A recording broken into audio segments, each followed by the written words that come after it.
All right, joining us in the studio today, the sheriff in Calhoun County, Matt Saxton. Good morning, sir. Good morning, Richard. And here today, too, Chief Deputy Jim McDonough is with us as well. Good morning, sir. Good morning, sir. Happy to have you both with us today. We have a number of things to talk about, but of course, in the news today, all of this, the latest police-involved shooting is in Milwaukee over the weekend. We hear these things a lot, and I'm sure as law enforcement officers, you react to that in a certain way. Well, and it's really taken a toll on police officers nationally. Mm-hmm. They, as I've said before, the men and women that do this job, not one of them come to work to want to be involved with a use of force or a deadly force situation, but they train to handle those situations. But the events nationally and many cities, we see this response when there is an officer-involved shooting. And we try and do things locally, Chief Blocker, Prosecutor Gilbert, to get out ahead of those before a serious incident happens here locally. So we do have the community leaders and those people involved with neighborhoods locally to hopefully keep that from happening locally here. Yeah, and I think you're referring to what in some of these situations and in larger cities has been a difficult climate and perhaps what's perceived to be a racial component in all of this. You're saying that you try to keep those lines of communication open. Yes. Yeah. Is that something that is regularly discussed, or do you take these opportunities as they come? I mean, how do you approach that? Well, it needs to be regularly discussed, and we try and keep that conversation open and ongoing to assure folks that feel they do have an issue with law enforcement. We are open for discussion. We want to talk. We want to be we are part of the community, and we all need to work as one to keep our community as safe as we can. All right, and when we come back in a minute, we're going to talk about a number of other items on our docket, as we said, including the jail, which is, as the sheriff put it, a community in and of itself. But, for example, I spent many years next door in Kalamazoo County, where the jail for a long time just wasn't big enough, and it was a hurdle for authorities there to get it to be big enough. They finally did it. Here we seem to have had that foresight and ability to take care of that ahead of time. We'll talk about that coming up in just a minute on WBCK. With Sheriff Matt Saxton and Chief Deputy Jim McDonough. And part of our chat today had to do with the jail, which is something that sort of exists in the community. We know it's there, but most of us probably don't have much experience with having to deal with it. I guess that's a good thing. That's a very good thing. But it's something that has to be considered and has to be appropriately staffed and maintained, and we have to make sure we have room. How full are we there, by the way? Well, our jail facility opened in 1994, right downtown Battle Creek here behind the Justice Center. This morning we had 527 inmates in our facility, facility built for around 640 inmates. But when I say we have 527 inmates in there this morning, our local population runs right around 300 inmates. I see. So when I say 527, the other 227 are folks that we hold for other entities, whether it's the city of Livonia, city of Dearborn, or the federal government. We typically, this year, I think we're averaging about 242 boarded inmates, paying customers, which really cuts in half the cost of running to the jail for the citizens of Calhoun County. Half? Wow. Wisely, 23 years ago, when the facility was built, it was built much larger than a county our size needs. But we've been able to board inmates. We bring in around $5 million annually boarding other inmates for other municipalities. Well, this is kind of a nice little hospitality center we have going for this purpose, isn't it? When you look at the numbers that way, it sounds great. But does it create challenges for running the place?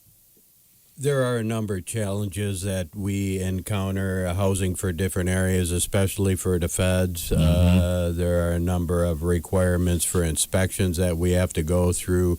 And in the last, in an overall view, in the last 30 years, corrections has gone through a drastic change.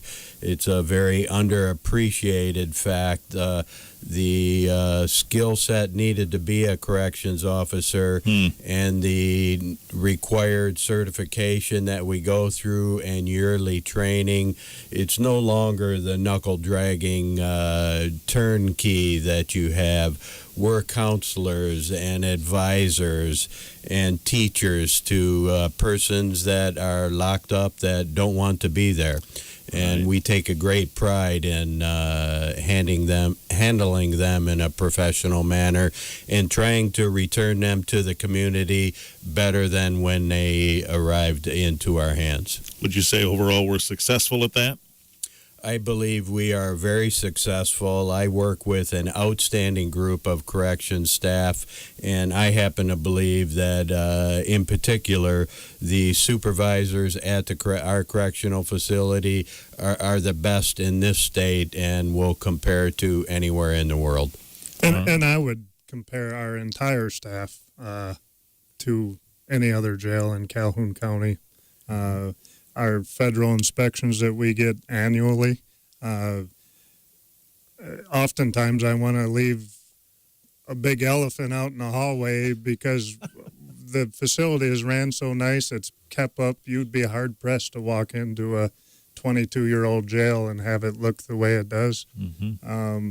They struggle to find issues when they come in for our inspections, which is a great thing and a testament to the men and women that come to work every day or every night to manage that facility.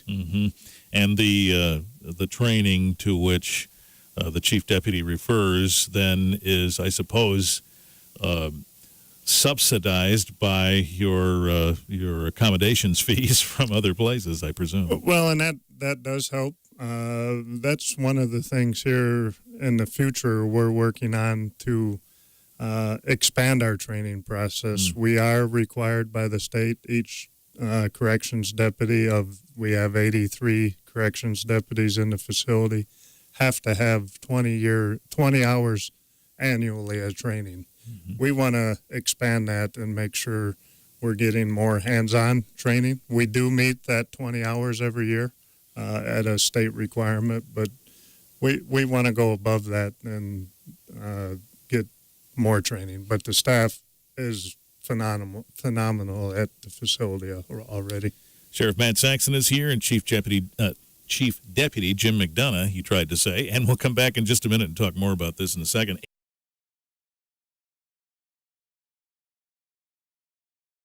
We're here with Sheriff Matt Saxton and Chief Deputy Jim McDonough. We've been talking about the Calhoun County Jail. About 200 guests of the jail are from other places. You mentioned Livonia and Dearborn. Are those pre-articulated agreements that you have with those municipalities, or do they just call you and say, hey, you got any room? You know, we've been in a partnership with the city of Dearborn for about 18 years now, 20 years. And back in 2013, first part of 14, the city of Livonia contacted us, and we started boarding for them at that time. We hold their misdemeanor convictions, and Wayne County doesn't hold them in their jail, so they have to look elsewhere if they want their folks to serve their time. What's the setup there in municipalities and cities like Livonia and Dearborn? They have a city lockup, but the notion is that people aren't there that long. Is that true? They get sent other places. A lockup is a 72-hour hold. There you go. And the east side of the state is much different than our side over here. Yeah. The only holding facility in Calhoun County is the Calhoun County Jail. I see. Right. City of Battlecreek doesn't have a lockup. None of the other police agencies have a traditional lockup facility.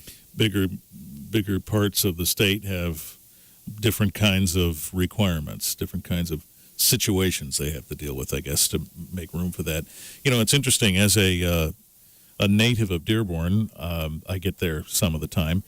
The population has changed in Dearborn such that it's the largest Middle Eastern settlement outside of the Middle East. Does that have something to do with your ability to help them? I mean, with what we presume to be a fair amount of activity there, at a federal level, does that mean that they have an overflow they can't deal with there?